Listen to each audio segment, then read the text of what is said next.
Yeah, you have. Do you want to go and sit down so you can see me? Well, this is a story about a girl called Florence, and this was her favourite toy. And his name was Old Ted. Now, Florence's dad had given her Old Ted, and as you can see, Old Ted was very old. Because Florence's dad had been given him when he was a baby. And so, Old Ted, all his fur's worn away.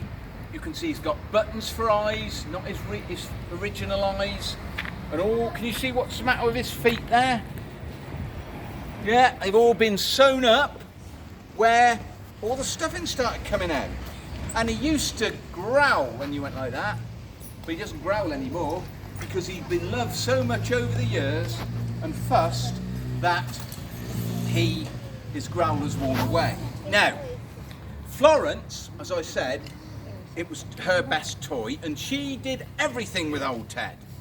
She even took him to school in a rucksack because she didn't want to be too far away from him. And he stayed in her rucksack when she put the rucksack on the peg, and then he was there when she finished school to come home, and she was pleased to see Old Ted.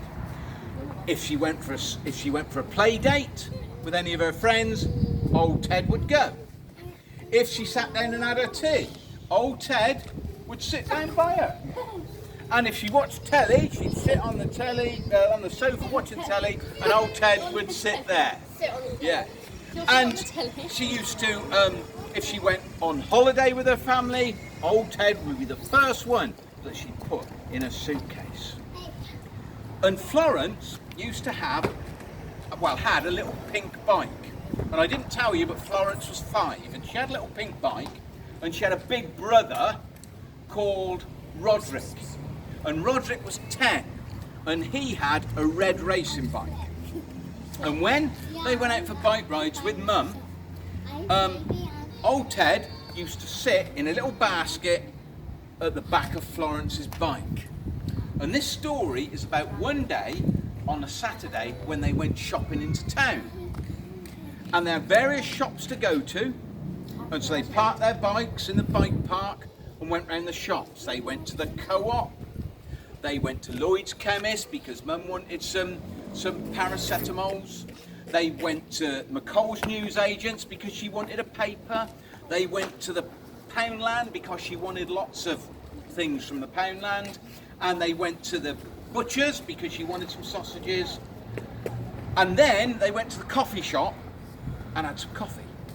And at last it was time to come home. So they'd had a busy day at the shops. Then they rode home.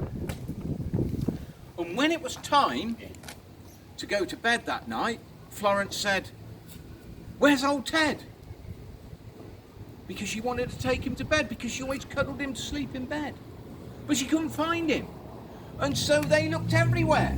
The Mum and Dad and Roderick and Florence, they looked under a bed, they looked in the cupboard with the baked beans, they looked behind the garden shed, they even looked behind the toilet to see if he was there. But they couldn't find him anywhere. They looked in the dog's basket, and Florence was really upset. So she went to bed upset.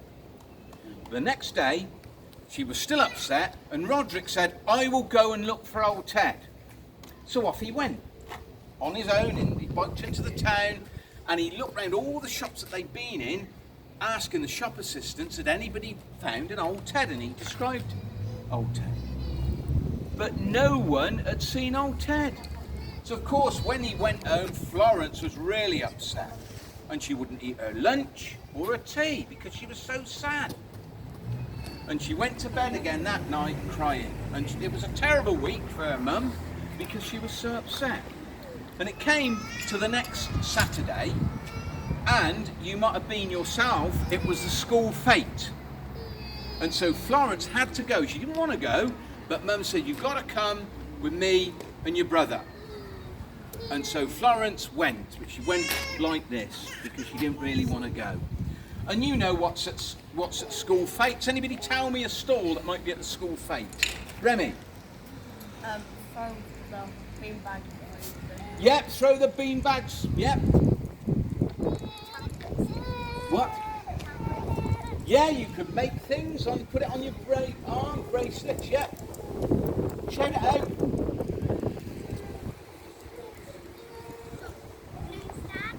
Hey? I didn't hear you.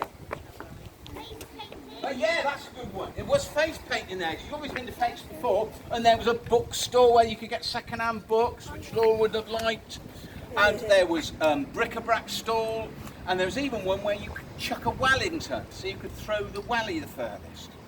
And so Florence just walked around these stalls, and she walked up towards the bric-a-brac stall, and in the middle of all the bits and pieces and all the toys and glasses, old Ted was sitting there like that, looking very sorry for himself, and there was a big piece of card there, and it said 50p. And Florence's eyes went wide open like that, and she said, "Oh, I haven't got any money with me, I didn't bring any." So she ran around the fete looking for her brother, and then she saw him as he was thinking about throwing the welly.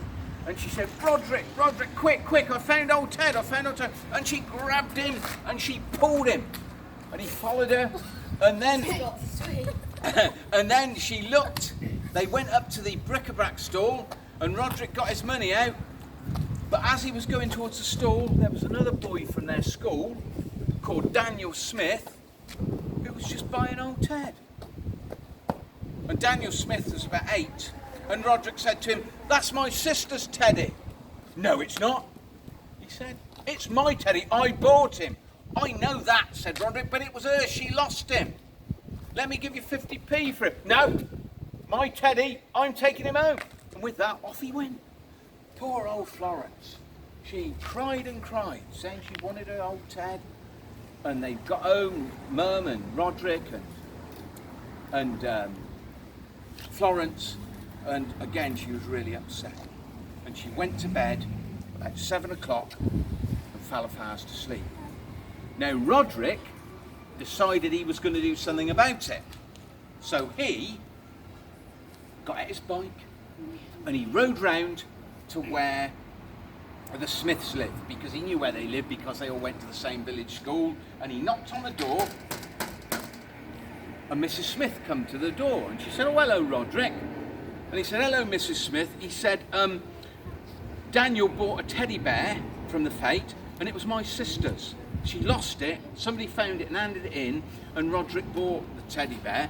But I was wondering whether I could buy the teddy bear back for £10. "Oh, wow," said his mum. But before she could say any more, Roderick looked from behind her and said, "Yes!" Pushed old Ted into his hands and grabbed the £10 note and stuffed it in his pocket. Daniel. You mean Daniel? Daniel, sorry, I made a mistake there. Well done, thank you. Daniel came from behind and snatched the £10 off Roderick. Thank you very much. I was getting into it then, and I know what happens in the end. And so Roderick took old Ted home, and what he did, he placed him by Florence's head when she was asleep. And the next morning, she woke up and screamed because old Ted was next to her. And she said, "Mum, old Ted's back, old Ted's back." And she picked him up and she ran down the stairs. And Mum said, "I know," she said, "Roderick has bought old Ted back for you for £10, the money he'd been saving up for a stand for his bike." And then Florence did something that if you was a big brother you might not like too much. She ran towards him, jumped up in his arms and gave him a great big kiss on the cheek. "Oh, that's all right, Florence," he said. And so that was the end of the story. There's a little bit more to add, just very quickly. Later on that day, there was a knock on their door. And Mrs. Smith came round, thank you, and said to Florence's mum, "I was really impressed with what Roderick did." So she said, "Here's his £10 back. I'm going to give Daniel some pocket money, £10 instead." So that is the end of the story. Great, Laura. Thanks very much.